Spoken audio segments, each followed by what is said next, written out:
గజం కేవలం 13,500 రూపాయలకి హైదరాబాద్ కి చేరువలో మీ సొంతింటి కలను నిజం చేసుకోండి శ్రీ వాసవి ప్రాజెక్ట్స్ తో. వివరాలకు ఈ నెంబర్లకు కాల్ చేయండి.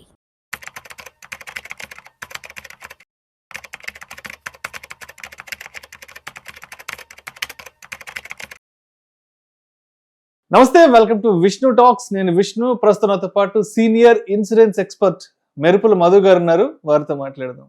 మధు గారు నమస్తే. సార్ నమస్తే అండి. సార్, మధు గారు, వెహికల్ ఇన్సూరెన్స్ కి సంబంధించి మొన్న ఒక మంచి న్యూస్ అప్డేట్ వచ్చింది సార్. ఒకసారి చదువుతాను డీటెయిల్డ్ గా ఏంటో. వాహనదారులకు ఊరట, 50,000 లోపు ఇన్సూరెన్స్ క్లెయిమ్లకు సర్వేయర్ అక్కర్లేదు. ప్రమాదాల తర్వాత వాటి ఇన్సూరెన్స్ క్లెయిమ్ విషయంలో ఉండే సమస్యలు, ఇబ్బందులు తగ్గించేందుకు కేంద్ర ప్రభుత్వం కీలక నిర్ణయం తీసుకుంది. దీంతో కారు లేదా బైక్ ప్రమాదానికి గురైనప్పుడు ఇన్సూరెన్స్ క్లెయిమ్ కోసం సర్వేయర్ ఎప్పుడు వస్తాడని గంటల తరబడి నిరీక్షించాల్సిన పని ఇకపై ఉండదు. ఎందుకంటే 50,000 లోపు విలువ గల మోటార్ ఇన్సూరెన్స్ క్లెయిమ్స్ విషయంలో రిజిస్టర్డ్ సర్వేయర్ తనిఖీ తప్పనిసరి కాదని కేంద్ర ప్రభుత్వం స్పష్టం చేసింది. సో ఏంటో అసలు దీంట్లో ఉన్న సారాంశం ఏంటి? ప్రతి ఒక్కరూ ఇన్సూరెన్స్ అంటే వెహికల్స్ ఉన్న వాళ్ళు ప్రతి ఒక్కరూ దీంట్లో నుంచి తెలుసుకోవాల్సిన అంశాలు ఏంటి? ఇంతకుముందు ఎలా ఉండంటే సార్, ఈ సర్వేయర్ అనేది సర్వే ఒకటి టైంకి కాకపోవడం అనేది పెద్ద ప్రాబ్లం. ఇప్పుడు మీరు అవుట్ ఆఫ్ ద సిటీలో ఉన్నారు, ఆ టైంలో ఏదైనా ప్రాబ్లం వచ్చిందని అంటే సర్వేయర్ అలొకేట్ అవడం ఒక ప్రాబ్లం, అంటే ఆయన టైంకి రావడం ఇంకో ప్రాబ్లం. ఇంకా మూడో ప్రాబ్లం ఏంటంటే చాలా మంది ఫేస్ చేసేది అసలు సర్వేయర్ యొక్క బిహేవియర్ ఎలా ఉంటుంది అనేది కూడా పెద్ద ప్రాబ్లంగా ఉండేది. సో దానివల్ల కంటిన్యూస్ ప్రాబ్లమ్స్ వచ్చినప్పుడు ఎప్పుడైనా రెగ్యులేటర్ కొంత డేటా అనేది గవర్నమెంట్కి సబ్మిట్ చేయడం జరుగుతుంది.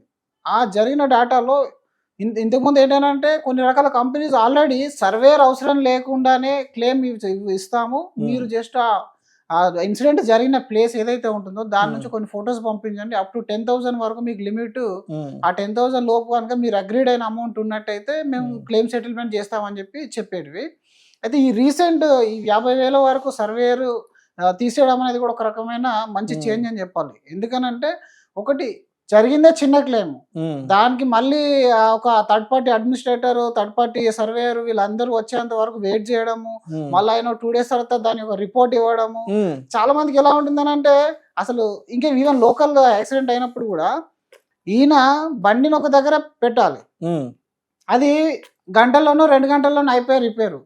సర్వేయర్ అలొకేట్ అవ్వడానికి 24 hours స్టార్ట్ టైం, మళ్ళీ రిపోర్ట్ రావడానికి 24 hours మళ్ళీ టాట్ టైం, మళ్ళీ అందులో ఆయన అప్రూవ్ చేయొచ్చు, డిసప్రూవ్ చేయొచ్చు, లిమిట్ పెట్టచ్చు. ఇదంతా ఒక వారం 10 రోజుల ప్రాసెస్. వారం 10 రోజులు పడితే ఈ మోటార్ వాళ్ళు ఎవరైతే డీలర్స్ ఉంటారో వాళ్ళు మనల్ని పిచ్చి చేస్తూ ఉంటారు. సార్ 1 day 1,500 అవుద్ది, 2,000 అవుద్ది, మీ వెహికల్ కి మరి పార్కింగ్ ఉండాలి కదా, అంతే కదా, నేను రిపేర్ చేయడానికి నాకు అయిపోతుంది పని, అది మీ ప్రాబ్లం కదా అంటాడు. మరి ఇక్కడ ప్రాబ్లం నాదా ఇన్సూరెన్స్ కంపెనీదా? నిజానికి అయితే ఇన్సూరెన్స్ కంపెనీ ప్రాబ్లం. ఎందుకంటే ఇమ్మీడియట్ సర్వేయర్ అలొకేషన్ అనేది వాళ్ళ డ్యూటీ.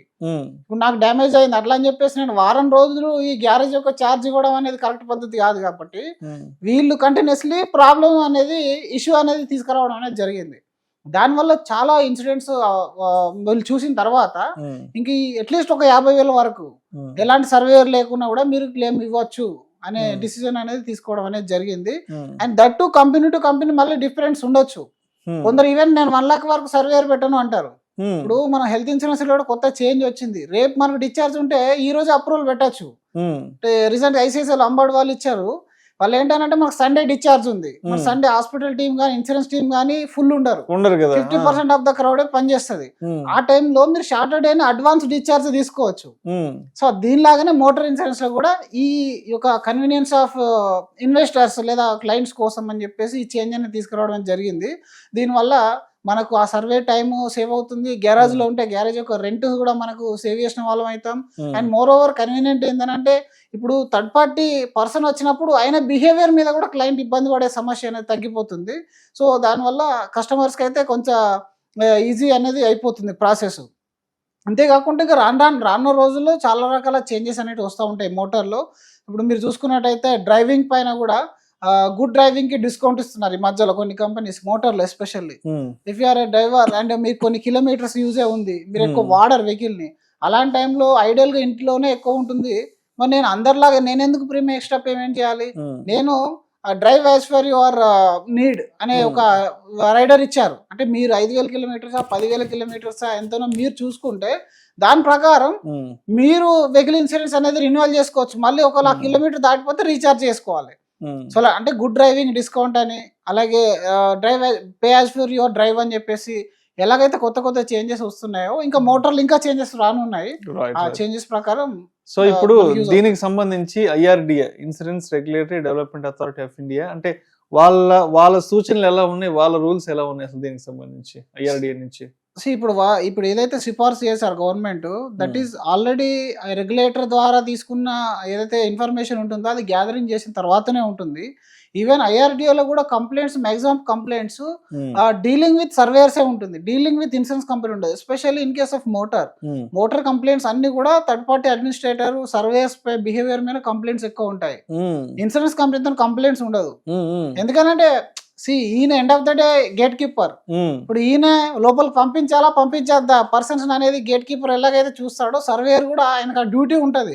కొన్ని సందర్భాల్లో ఏంటంటే వీళ్ళు కొన్ని ఫ్రాడ్ క్లెయిమ్ చూస్తారు, హిట్ అండ్ రన్ కేసెస్ చూస్తారు. మనం ఏదో అవుటర్ రింగ్ రోడ్ పైన వెళ్తున్నాము, హిట్ అండ్ రన్ అయిందంటే అది ఓకే, మనం గల్లీలో కార్ పార్క్ చేసి పెట్టుకున్నాం, మన ఇంట్లో మన పార్కింగ్ ప్లేస్ లో హిట్ అండ్ రన్ అయిందని చెప్తారు ఒక్కొక్కసారి. దానివల్ల ఏమైందనంటే ఏది నిజం కాదనేది కొంచెం క్రిటికల్ గా ఉంటుంది. అందుకని సర్వేయర్లను రూల్స్ టైట్ చేస్తుంది ఇన్సూరెన్స్ కంపెనీ. దానివల్ల సర్వేయర్ ఇంకొంచెం అడ్వాన్స్ అయిపోతాడు. లేదు ఇది రాదు, అది పోదు అని చెప్పేసి, ఇది నిన్న తాకింది అని అంటే లేదు 20 days తాకింది, 30 days ముందే తాకింది అని చెప్పేసి ఈ ప్రాబ్లం చేస్తూ ఉంటారు. కాబట్టి IRDA ఈవెన్ రెగ్యులేటర్ కూడా ఈ డిసిజన్స్ అంతా ముందు గవర్నమెంట్ సబ్మిట్ చేసిన తర్వాతనే ఈ బిల్స్ అనేది ఆమోదం అనేది జరుగుతుంది. అండ్ అదేవిధంగా సర్వేయర్లకు సంబంధించి కూడా ఇంకో ముఖ్యమైన పాయింట్ ఇచ్చాడు. సర్వేయర్లు తమ విధుల్లో నిర్లక్ష్యం వహించినా లేదా నిబంధనలు ఉల్లంఘించినా వారి లైసెన్సులను రద్దు చేసే అధికారం IRDAకి ఉందంటూ కూడా ఒక మాట చెప్పడం జరిగింది. జనరల్ గా ఇప్పుడు బిహేవియర్ ఆఫ్ పర్సన్, ఒక పర్సన్ టు పర్సన్, మీరు ఒక మంచి ఆఫీస్ లో పనిచేస్తున్నప్పటికీ బాస్ మంచోడు కాకపోతే మనకు అదొక హెక్టిక్ జాబ్ లాగా ఎలా Obviously, అవును. మనకు అలకేట్ అయ్యే పర్సన్ యొక్క బిహేవియర్ బాగాలేకుంటే అక్కడ కస్టమర్ ఇబ్బంది పడతాడు. జనరల్ గా ఇలాంటివి జరిగేటివి ఇంతకు ముందు చాలా జరిగినాయి, ఇంక ఇప్పుడు కొంచెం తగ్గినాయి. బట్ స్టిల్ వాళ్ళ యొక్క టాట్ టైం లోపల సర్వే జరగకపోవడం, కొంతమంది ఏం చేస్తారంటే ఇక్కడ నుంచి 100 kilometers స్కోప్ ఏదో ఉంటది వాళ్ళకి, దానిలో ఒక 1 kilometer అటు ఇటు అయినా సరే, సార్ మీది లిమిట్ లో లేదు సార్, మీరే వెహికల్ తీసుకురావాలి, నాకు జ్వరం వచ్చింది, మీరు ఫోటోలు పంపండి, వీడియోలు పంపండి, అట్లా కొన్ని చేస్తారు. స్కిప్ చేయాలని చూస్తారు. స్కిప్ చేసి ఏం చేస్తారు, ఈ లోకల్ వర్క్ చూసుకుంటాడు, అదో 2-3 days చూద్దాంలే అనుకుంటాడు. అలాంటి సందర్భాలు కూడా చాలా ఉన్నాయి. రియల్ టైమ్ లో ఎప్పుడు ఆ కేసెస్ వస్తూనే ఉంటాయి మనకి. అనే ఒక విధులు కూడా సరిగా లేకపోతే దాని మీద కూడా ఫీడ్బ్యాక్ అనేది తీసుకుంటారు. అంటే ఆల్రెడీ సర్వేయర్లకు సంబంధించి ఆల్మోస్ట్ గత 3 సంవత్సరాల్లో 53 మంది సర్వేయర్ల పైన కొంత వెయిట్ కూడా వేసినట్టు కూడా హెచ్చరికలు కూడా ఇచ్చినట్టు కూడా IRDA నుంచి మనకి. ఇప్పుడు ఇంకా కొంతమంది ఎలా ఉంటారంటే, సార్ మీది డ్యామేజ్ వాటర్ లో పడింది, ఇంత బిల్ అవుతుంది, ఇంత అప్రూవల్ వస్తుంది మీకు, కానీ ఆఫ్లైన్ లో ఇంకొక డిస్కషన్ చేస్తామని చెప్తారు. అంటే అందరు ఉంటారని చెప్పలేను, కానీ రీసెంట్ గా మా క్లయింట్ కూడా ఎక్స్పీరియన్స్ అయింది. స్ట్రేట్ అవే కాల్ చేసేసి మినిమం 10,000 rupees అవుతుందని చెప్పారంట. ఫీజు దేనికి, అది ఇన్సూరెన్స్ కంపెనీకా నీకా అని అంటే, లేదు సార్ ఇది మనం మేనేజ్ చేయాల్సి వస్తుంది, 10,000 rupees అవుతాయనంటే వాళ్ళు గబగబా మనకు ఫోన్ చేసేసారు, సార్ ఇలా 10,000 అడుగుతున్నారు, డిడక్టబుల్ ఏమో అని మేము అనుకున్నాం ముందు. అలా కాదంట, వాళ్ళు ఆఫ్లైన్ లో అడుగుతారు. లైఫ్ ఇన్సూరెన్స్ బాగా చూస్తాం, గిఫ్ట్ అమౌంట్ అది కింద టేబుల్ ఉంటుంది, ఆ టేబుల్ అమౌంట్ అనేది అడుగుతారు. అలాంటి వాళ్ళని మాత్రం ఇమ్మీడియట్ గా బ్యాన్ చేసేస్తుంది. అంతేకాదు ప్రతి కంపెనీ ఎవరైతే బ్యాన్ చేస్తారో సర్వేయర్ లిస్ట్ కూడా ఇన్సూరెన్స్ కంపెనీ పోర్టల్లో పెడతారు వాళ్ళు. సో అంటే ఆ లెవెల్ వాకి వెళ్తారు. ఎందుకంటే ఇప్పుడు చూడండి, ఇది ఇన్సూరెన్స్ మనీ కాబట్టి మీకు రాదు అని ఒక మాట చెప్తే ప్యానిక్ అయిపోతారు. ఆ భయాన్ని మీకు తోసి వీళ్ళ మధ్యలో వాళ్ళు గేమ్ ఆడుతూ ఉంటారు అనమాట. ఆ భయాన్ని మనకి బూచిగా చూపించేస్తారు. అప్పుడు ఏమైతుంది, అరే అసలే పెద్ద కారు, మళ్ళీ అందులో 2-3 లక్షలు, 5,000-10,000 పోనీ అని చెప్పేసి చాలా మంది అసలు ఈవెన్ అడ్వైజర్ కూడా చెప్పరు. ఏం మళ్ళీ ఈయన చెప్తే ఆయన ఏం కంప్లైంట్ చేస్తాడో, ఇంకేం చేస్తాడో, డిలే అయిపోద్ది ఆ భయం. మళ్ళీ ఇంకొకటి ఏంటంటే, అక్కడ మనకు ఒక వస్తువు పాడైపోయింది, రెండోది డిలే జరుగుతూ ఉంటుంది, మూడోది మనకు వచ్చే దాంట్లో మళ్ళీ లీగల్ ఇష్యూస్ వస్తే దాన్ని కూడా ఫైట్ చేయాలి. ఇదంతా భయపడి చాలా మంది ఆ కమిట్మెంట్ కి ఆ 5,000-10,000 కొట్టి పడేస్తారు. కానీ అది చాలా చాలా తప్పు. అందుకే ఇట్లాంటి విషయాలను బాగా ఇప్పుడు టెక్నాలజీ పెరిగిపోయింది, ఎవరు గేమ్ ప్లే చేయలేరు. కస్టమర్ ఇంట్రెస్ట్ లోనే ఏ రెగ్యులేటర్ అయినా పనిచేస్తుంది. ఫస్ట్ అది మీరు ఇన్వెస్ట్మెంట్ లో కానీ, ఇన్సూరెన్స్ లో కానీ, బ్యాంకింగ్ లో కానీ 3 రెగ్యులేటర్స్ ఉన్నారు మనకు, RBI, SEBI అండ్ IRDA అనేది ఇంకా అన్నిటికంటే స్ట్రిక్ట్ గా పనిచేస్తుంది ఇన్సూరెన్స్. అందరికి బాస్ ఇంకా. సో మనం ఏదైనా సరే లీగల్ గా ఈమెయిల్ పరంగా అఫీషియల్ గా నువ్వు ఏదైనా నన్ను రిక్వెస్ట్ చేస్తుంటే చెయ్యి, నీ ట్యాట్ టైం ఏంటి, ఇవన్నీ తెలుసుకోవాలి. ప్రతి ఒక్క ఇన్వెస్టర్ కూడా, ప్రతి ఒక్క కార్ ఇన్సూరెన్స్ ఓనర్ కూడా తెలుసుకోవాలి మన రూల్స్ రెగ్యులేషన్స్ ఏంటి అనే ఒక డ్యూటీస్ ఏంటి, ట్యాట్ టైం ఏంటి తెలుసుకుంటే మీరు ఎక్కడ కూడా టైం వేస్ట్ చేయాల్సిన కానీ డబ్బులు పెట్టాల్సిన అవసరం కానీ ఉండదు. ఆ విధంగా. Right sir, right sir. Thank you sir, thank you so much Madhu garu. Thank you అండి.